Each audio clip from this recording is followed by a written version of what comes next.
Hi guys, welcome to your me channel. இப்போ இன்றைக்கி நம்ம எதை பற்றி பார்க்க போகிறோம்னா கெட் ரெடி தான் பார்க்க போகிறோம். இப்போ பாப்பா பார்த்தீங்கன்னா கெட் ரெடி ஆகிட்டுருக்கா. எங்கே போகிறதுக்குன்னு பார்த்தீங்கன்னா பாப்பா ஃபஸ்ட் டைமாக நாவெழுதலுக்காக போகிறோம். நாவெழுதல் முடிஞ்சதுக்கப்புறமா பார்த்தீங்கன்னா அவள் எழுத்துக்கள் அரிசியில் எழுதுவாள். மானசா போடுற முதல் எழுத்து அரிசியில் எழுதணும். அதுதான் எழுத போகிற இப்போ அதுக்கு தான் பாப்பா கெட் ரெடி ஆகிட்டுருக்கா. இந்த வீடியோ பார்த்தீங்கன்னா கெட் ரெடியோட வீடு தான்.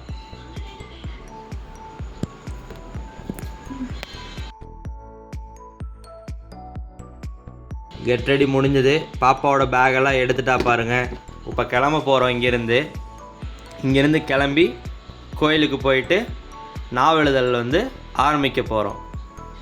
இப்போ அதை நீங்கள் பார்க்க போகிறீங்க.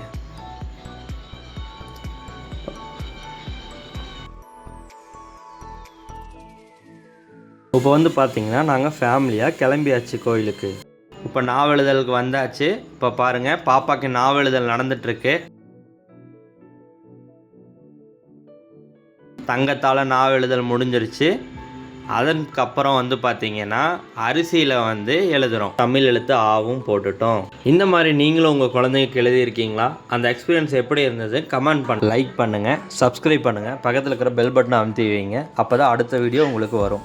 எக்ஸ்பீரியன்ஸாக இருந்துச்சு கைஸ். இது எங்கள் பாப்பா ஃபஸ்ட் டைமாக அரிசியில் கோயிலில் எழுதணும்னு நாங்கள் ஆசைப்பட்டிருந்தோம். அதுக்காக தான் இங்கே எழுதுகிறோம். நாவெழுதல் முடிஞ்சதுக்கப்புறம் அரிசியில் எழுதியாச்சு. இப்போ பார்த்தீங்கன்னா அவர் ஆசீர்வாதம் பண்ணுறாரு. ஆசீர்வாதம் பண்ணி முடிச்சுன்னு இங்கே ஒரு அக்கா வந்தாங்க பார்த்தீங்களா, அவங்க குழந்தை எழுத மாட்டேன்னு ஒரே அடம் பிடிக்குது அம்மா. அதுக்காக நம்ம பாப்பா அடம் பிடிக்காமல் எழுதிட்டாளான்னு கேட்டுட்டு போகிறாங்க. இப்போ பார்த்தீங்கன்னா அவங்க அம்மா எழுதுகிறாங்க. எழுதி முடிச்சோன்னே நாங்கள் கிளம்பி கோயிலுக்கு பின்னாடி ஒரு ஃபோட்டோ எடுத்துட்டோம். அடுத்த வீடியோவில் பார்க்கலாம் காய்ஸ்.